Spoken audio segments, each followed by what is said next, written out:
hanggang sa kasabangan nitong si Xavier ay mararanasan niya ang lupit ng mga tao sa loob ng kulungan. Muntik na nga siyang matsugi, mabuti na lamang at dumating nga itong si Princess at agad siyang ipinagtanggol.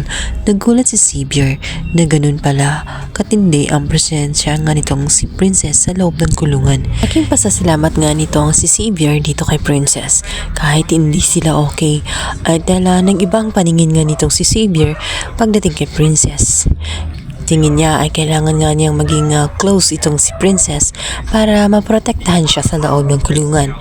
Agad naman nabalitaan ng kanyang lolo at nitong si Libby ang nangyari kay Xavier. Napayakap itong si Libby pagdating doon. Ngunit tumaray ito sa sobrang sakit at nakita ng kanyang lolo ang maraming pasa sa kanyang tiyan. Kaya naman galit na galit ang kanyang lolo. Ngunit sumasabihin ni Xavier ay hindi pwede dahil mapapahamak siya sa loob ng kulungan kapag nagsalita siya. Kaya naman sinabihan niya ang kanyang lolo lamang ang lahat at wag nang sabihin pa sa mga pulis dahil natitiyak niya na manganganib ang kanyang buhay lalo sa loob ng kulungan. Nagtitiis na lang umano sila. At dito may nakwento nga nitong si Xavier na pinagtanggol siya ng isang prinsesa sa loob ng kulungan at wala ngang iba kundi itong si Princess.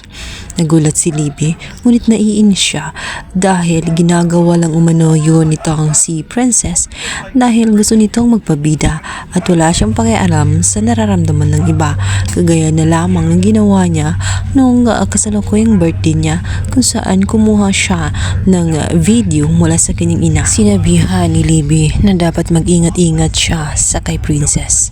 Hindi siya tunay na kaibigan at hindi siya magpagkakatiwalaan. Malamang ay malaki ang pagtingin nitong si Princess kaya ginagawa niya ang bagay na yun. Sa tingin ni Libby ay binabakuran lang umano itong si Xavier dahil may sarili siyang interest. Nakikinig lamang si Xavier dito sa kanyang jawang sa Libby. Ayaw niya itong masaktan kaya hindi na lamang siya nagsalita.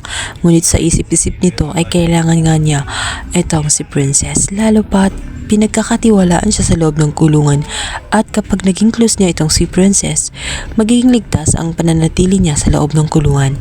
Kaya naman palihim niyang kakaibaganin itong si Princess nang sa ganoon maprotektahan ang kanyang sarili sa loob ng kulungan. Mahirap ang pananatili sa loob ng kulungan kung wala man lang siyang kakosa o hindi protektado ang kanyang buhay. Baka nga hindi na siya makalabas ng buhay pa. Sa pangalawang pagkakataon, naligtas na naman ni Princess ang kanyang kaibigan na si Xavier. Kahit hindi sila okay noon, unti-unti nang naging mabait itong si Xavier dahil nakita niya kung gaano kahalaga nga itong si Princess sa loob ng kulungang yun. Tinuturing kasi itong prinsesa at kapag naging kaibigan nito ay magiging ligtas ang kanyang buhay.